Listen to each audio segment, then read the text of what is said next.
আসসালামু আলাইকুম এভরিওয়ান। তো অনেকেরই ট্রু ফলস নট গিভেন লইয়া প্রবলেম আছে। ট্রু বার করতে কোনো প্রবলেম হয় না, বাট ফলস আর নট গিভেন বার করতে খুবই প্রবলেম হয়। তো আজকে একটা স্ট্র্যাটেজি শেয়ার করবো যেটা ট্রু ফলস নট গিভেন এর প্রবলেমটা হয়তো বা সলভ করবো। আশা করি যে নেক্সট কোনো প্রশ্ন যখন আপনি সলভ করা যাবে তখন এই জিনিসগুলো চিন্তা কইরা দেন আপনি যাইবা।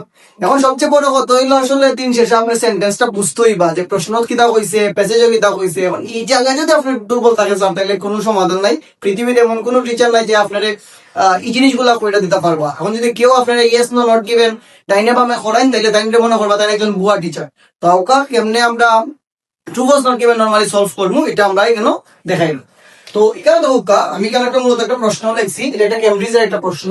আর এখানে আমি মূলত যে অংশ থেকে আমরা আনসারটা হইতে পারে এটা লোকেশন আমি নিছি। ওকে, এখন লোকেশন আপনারা অবশ্যই নিতেছেন। এই জায়গাটা আমি আর কইতাম না যে লোকেশন রিলেটেড ওয়ার্ড লইতা বা কিওয়ার্ড লইতা দেন লোকেশন যাইতা। এই জিনিসগুলো তো বেসিক জিনিস, এগুলো সবাই জানে, এগুলো হওয়ার কোনো মানে হয় না। সো আওকা আমরা এই সেন্টেন্সটা একটু অ্যানালাইসিস করি। ফার্স্টে প্রশ্নের সেন্টেন্সটা কি দা হইছে, other countries had build underground railways before the metropolitan line open.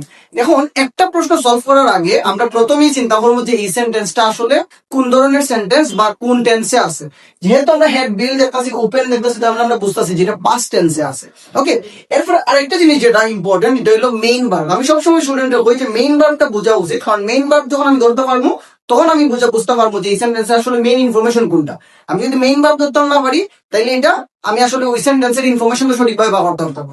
Like ধরো এখানে হেড বিল্ড আছে, ওপেন আছে, কোন আপনি যদি বুঝেন না কোনটা মেইন ভার্ব তাইলে এই সেন্টেন্সটা মেইন ইনফরমেশন ব্যবহারটা আপনার লাগে টাফ হয়ে যাবে। লাইক ধরুকা আপনি ধরো ওপেনটারে মেইন ভার্ব, তাহলে ওপেনটারে যদি আপনি মেইন ভার্ব ধরেন তার মানে ধরুকা এটা হলো subject, the metropolitan line open.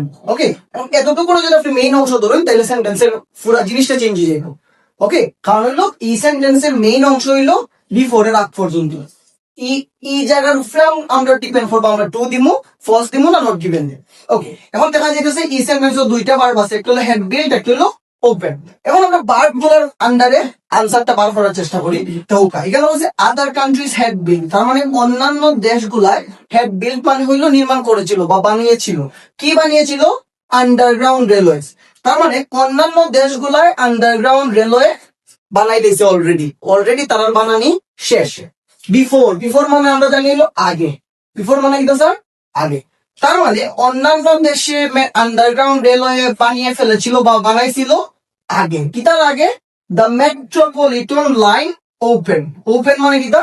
খোলা। তাহলে আপনি জানেন মেট্রোপলিটন লাইন খোলার আগে, মেট্রোপলিটন লাইন খোলার আগে অন্যান্য দেশ যেগুলো আছে এরা কিতা করছে? আন্ডারগ্রাউন্ড রেলওয়ে বিল্ড করিয়েছে। তার মানে আমরা যদি নিজেদের বুঝাইবার চেষ্টা করি, তার মানে আন্ডারগ্রাউন্ড রেলওয়ে যেগুলো আছে অন্যান্য দেশে এগুলো হয়েছে আগে, আর মেট্রোপলিটন লাইন হয়েছে পরে। তার মানে এটা বুঝে গেল যে অন্যান্য দেশে আন্ডারগ্রাউন্ড রেলওয়ে আগে বানাইছে আর মেট্রোপলিটন লাইন পরে ওপেন হয়েছে। ওকে, এখন আমরা বার করতাম কোনটা আগে হয়েছে কোনটা পরে হয়েছে। আমরা যাই প্যাসেজ আমরা পাইছি মেট্রোপলিটন লাইন, ধরুন কিনা আমরা কিওয়ার্ড। ওকে, এখন আমরা এখান থেকে পড়া শুরু করবো।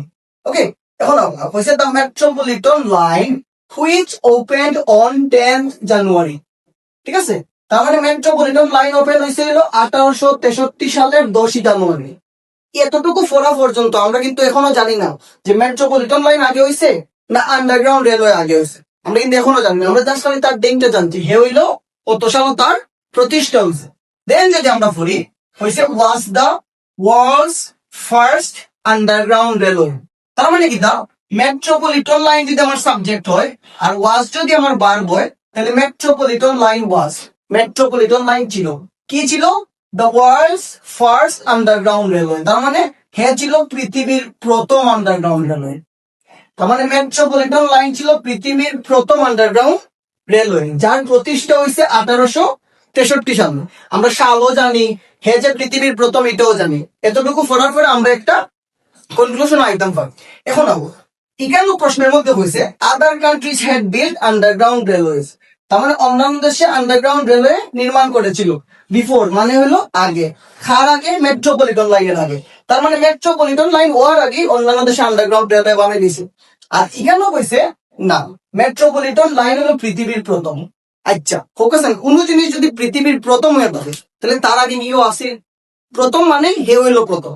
ঠিক আছে, তাহলে এখানে হয়েছে মেট্রোপলিটন লাইন আগে, মেট্রোপলিটন লাইনের আগে হয়েছে তারা। তার মানে কিন্তু বোঝা গেল যে আগে তো হয়েছে না, হ্যাঁ যেহেতু প্রথম হয়েছে তার মানে মেট্রোপলিটন লাইনটা হয়েছে আগে, ঠিক আছে।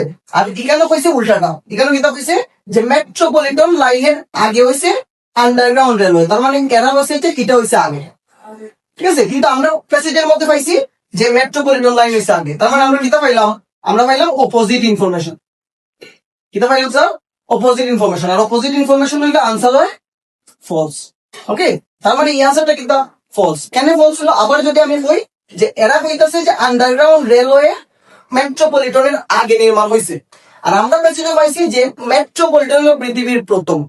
তাহলে মেট্রোপলিটন যদি পৃথিবীর প্রথম হয়ে থাকে তাহলে আন্ডারগ্রাউন্ড রেলওয়ে আগে নির্মাণ হইব কিলা? এটা তো অসম্ভব না। তার মানে মেট্রোপলিটন লাইন হইলো আগে নির্মাণ হয়েছে, তার মানে উল্টা হয়েছে, opposite. Okay, so that's why answer হইলো ফলস। তো আশা করি যে এই ভিডিও দেখার পরে আপনারা বুঝতে পারবা যে কিভাবে আমরা ট্রু ফলস নট গিভেন আসলে সলভ করি, ঠিক আছে। তো প্রত্যেকটা প্রশ্ন আসলে অ্যানালাইসিস করবা যে কিলা সলভ করা লাগে বা কিতা বিষয় আসলে, কারণ প্রত্যেকটা ট্রু ফলস নট গিভেন কোয়েশ্চনের মধ্যে মানে কোয়েশ্চনটা এমন ভাবে বানায় যেটা খুবই একটা মানে এটার মধ্যে একটা ফেস থাকবো সবসময়। তো এই ফেস গুলা যাতে আপনারা না পড়বেন এগুলার মধ্যে, আর এই ফেস গুলা নিয়ে কাজ করাটা কিন্তু আপনার ক্রিটিক্যাল থিঙ্কিং বাড়াইতে সাহায্য করে। সো চেষ্টা করবো এগুলো পড়ার, প্রশ্ন পড়ার, তাহলে ইনশাল্লাহ আস্তে আস্তে স্কোর বাড়াবো, আদারওয়াইজ স্কোর বাড়ার কোনো সুযোগ নেই। ভালো থাকবা সবাই, আসসালামু আলাইকুম।